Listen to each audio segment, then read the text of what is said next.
As you can tell, the melody for that one in the verses is pitched for the ears of dogs. Apparently you all heard it. Yeah.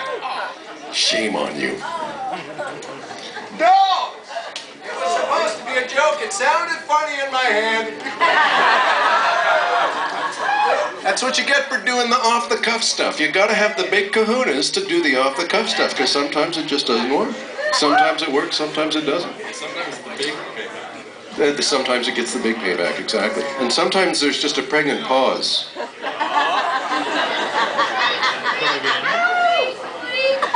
Yes, I actually had a sampler that played the sounds of crickets.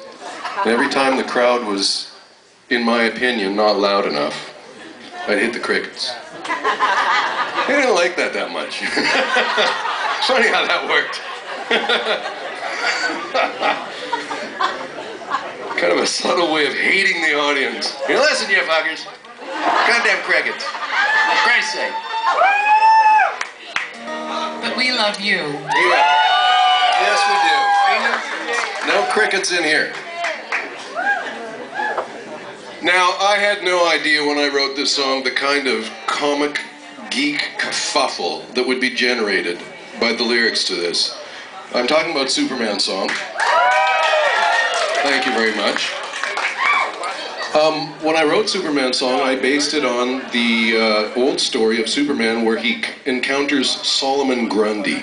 Now, Solomon Grundy is a character from Marvel Comics who is a kind of childlike monster who can't control his temper. He's like a little boy trapped in a giant's body, and he was separated from his twin brother on a planet they were born on out of gaseous vapors. And because of his separation from his brother, he was destined to have this kind of childlike rage. Now, I've read this comic, clearly.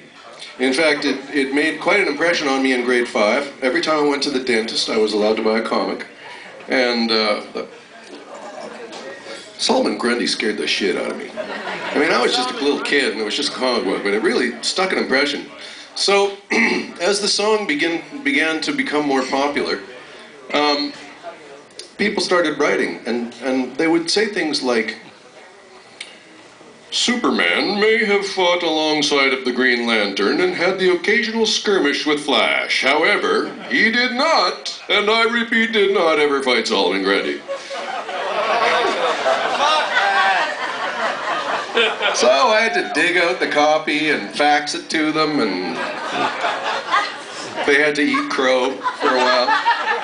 It was a good feeling. And so this is, in fact, a true story. This next number.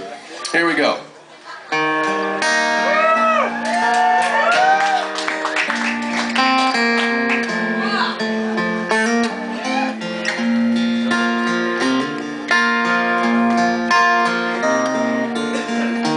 Tarzan wasn't a ladies' man.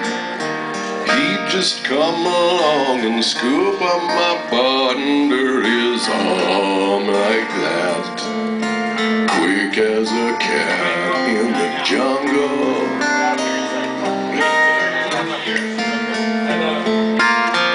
But Clark Kent, now there was a real gent.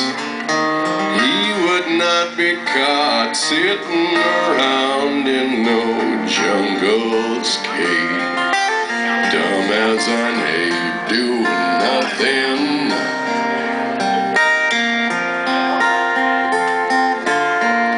Superman never made any money for saving the world from Solomon Grundy.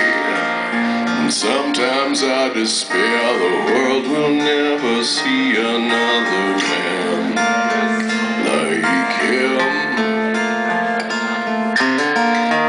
Hey Bob, Soup had a straight job. Even though he could have smashed through any bank in the United States. Well, he had the strength, but he would not.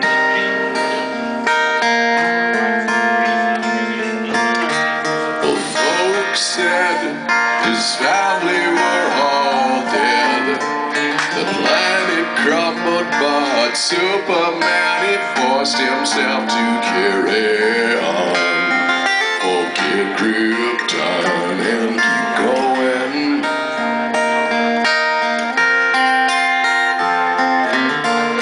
Superman never made any money, but saving the world from Solomon Grundy.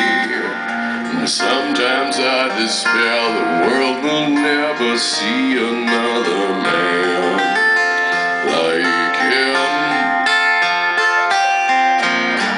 Tarzan was king of the jungle and the lord over all the apes. But he could hardly string together forts by Tarzan Eugene.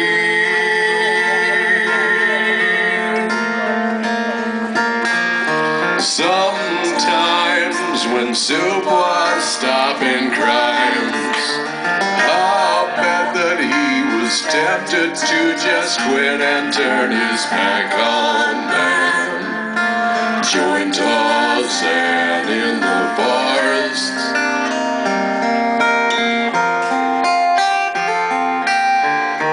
But he stayed in the city and kept on changing clothes in dirty old phone booths till his work was through and nothing to do but go on home.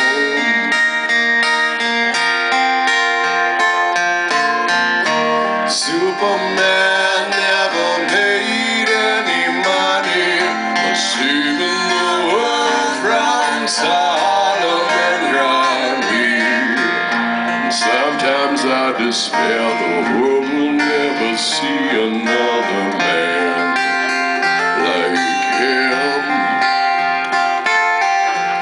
Sometimes I despair the world will never see another man like him.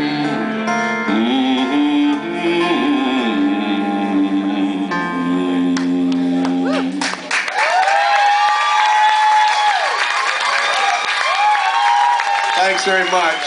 We really enjoyed playing tonight, and we hope we can see you again really soon. Amazing venue, amazing crowd. Goes down in history.